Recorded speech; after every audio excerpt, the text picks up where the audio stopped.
Well, I think the second quarter they hit a bunch of threes before that, but I think, even to respond to that, I feel like we didn't close the fourth quarter like I'd like to see us. I think, but we hit some big shots.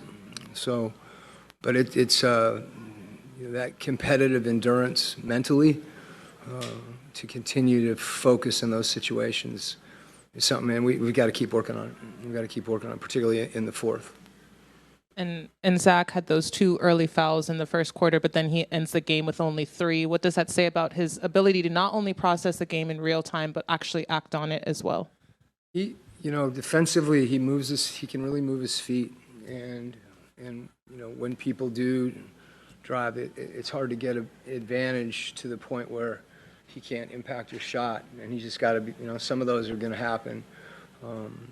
But as I said, we're with him, rain or shine, and a lot more shine than rain. And as much as anything, what he did last game, coming out, and he had one time he caught his shoe, and another time he just missed the easy one.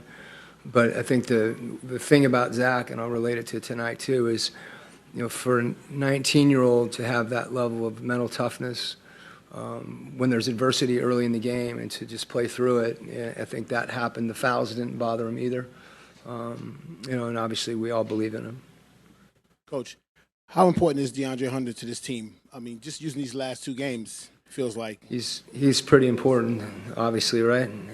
Put an exclamation point on that. I think it's as much as anything the way that he's playing. I don't think he gets enough credit for all the little things that he does, in part because a lot of times they're not as visible, but he's always in the right place defensively. He's just a warrior. And, when I say that, those are guys that just bring it, not just every game, but all game long. And, he's really embraced shooting the three. And I think with his size, it's almost like he's worked on it. Coach Lang and him, they're working on shooting it quick, where it's tough to block it. Like a contested three for him is a good shot. And coupled with him really, I think, getting out in transition and attacking the rim. He'll end up – you don't always end up at the rim, but his physicality, if he does get to a mid-range, he's open. And he's doing a heck of a job. He's a guy that I feel lucky to coach. When you were shorthanded with injuries earlier in the season, you spoke about how you might have some difficult decisions to make when everybody was healthy, and today it led to your bench outscoring theirs 50-28 in your top score. I mean, those difficult decisions don't go away. We've got some guys that have done a heck of a job for us that haven't played, recently.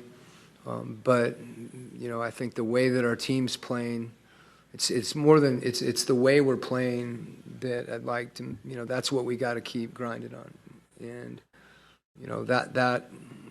that process, guys getting more and more connected, and us figuring out what are the things that this group can do to be successful, and then sustaining that. And I think we felt that more, and now we just got to keep at it and keep at it and keep at it. Yeah, Quinn, I'm curious about your thoughts about how Kobe has done in the non-Trey minutes, kind of stabilizing things these last few games. Yeah, all we need Kobe in those minutes. Everybody, just need to be solid, and when there's opportunities that present themselves. There we go. For him to take advantage of them. And I think the biggest thing I mentioned this before is just, when I say solid, that group is defended.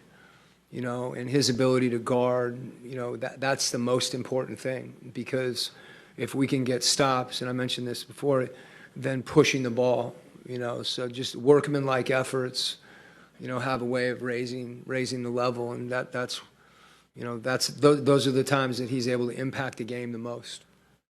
Coach, Clint Capella, last game, I think he had just about 2 points last game. He came back and had some good scoring, but 13 rebounds and took a charge. Can you just talk about his response tonight? Yeah, it's a great question, and you see me start to smile because everybody knows how committed Clint is, and there's not one 7-footer, there's 2 of them and they're both long and athletic. And I thought today he was more poised when he got the ball. He was, you really talking about having our eyes out. It's not just Trey and the guards, but Clint's ability to recognize, okay, this is going to be a tough finish and kick it out, or when he can just go back up. I thought he adjusted too. He started shot faking a little bit. But good to see him really respond in that situation, as you said. And the defensive rebounding was big. Will you watch the Celtics Bulls game tonight? And if so, what are your plans? I just found out it wasn't that? like 10 o'clock because I'm sure we'll tune in some way, shape, or form. Someone will be watching with all the mechanizations with that, right? But we'll see what happens. Hey, Coach. So you guys had 18 turnovers, but still managed to get the win. What did you think was the biggest thing that you guys did well to kind of counteract those mistakes? Well, those are when you feel like you're moving the ball offensively. The times that sometimes there's going to be you're going to turn the ball over if you're moving the ball. Like the probability of you turn it over is going to be greater. The ones that we have to control, you can usually look at them. Someone picked their dribble up, we didn't space, we took a high risk play that maybe wasn't worth it, and when you do turn it over, we had a stretch there. We turned it over. One of them was a charge, but and they're scoring on the other end. It's really difficult to defend against live ball turnovers. So it's something we got to stay on top of and understand the situations that are created. And usually it's when the ball sticks, and I thought they were really physical with us early, and we did a good job of responding to that. That they turned us over early because of that. And usually you just have to work and be disciplined. Coach, you mentioned the Boston-Chicago game that's happening. I didn't mention it. He did. He mentioned it. You answered it. You answered about it. But the Cup is a probability. How important will it be for your younger players to gain experience?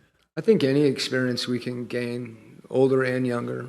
This is new for everyone, but so I think just it's a different type of competition, and even tonight it puts you in weird positions as a coach. When you leave your guys in, you hold the ball, because of the point differential concept. Our situation's a little cleaner than that, I think.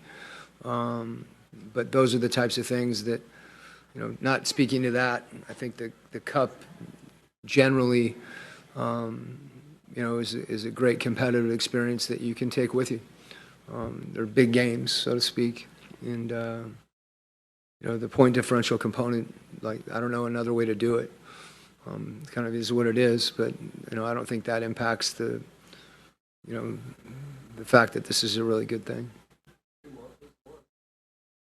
Coach, the Cavs are one of the top scoring teams in the league, but then you guys hold them to the fewest points that they've scored so far this season. What does it say about the growth of your guys' defense so far? Yeah, I feel like this is deja vu to the last game. I think the big thing for us is you get a team that shoots that well. You need a little luck, and we've talked about that. There's been games where your expected field goal percentage is you're playing better defense than the score indicates, by and large. My guess is that it was the other way around. So they're not going to shoot the ball the way they did tonight, but that said, to the extent that we can contest shots, make them make an extra pass, maybe that pass isn't as clean. There's, not just to accept that fact, but they'll shoot it better, and but hopefully we can have some impact on that and understand that it's not just a game of probability, that you do have the ability to tilt the scales a little bit. Coach, two quick questions real quick. Looking at the way this team plays with athleticism, how can you continue to help this team consistently be aggressive on defense and play downhill? And number two, what do you think about the play of Mr. Johnson? He continues to be growing each and every game. What are your thoughts about him? Well, the answer to your first question is yes. And I think more than anything, it's just attention to detail. When you find formulaically something that you can do that helps you be successful, you just need to focus on it and double down. And for us to defend and run, those two things, really for any team, but I think for us to, so that means really focusing on that end and trying to get better and continuing to me, it's about us first committing and then training. And we just have to keep training. We have to work. We work on shoot-arounds. We work, and our guys have embraced that. Not every day, but even when they don't, there's other guys that do, and they raise each other's level. And, I've sung Jalen's praises. He knows how I feel about him, and he's crucial on the defensive end. His ability, and I said for him to take pride in that is a big thing. We know he's going to defensive rebound, but little things like closing out.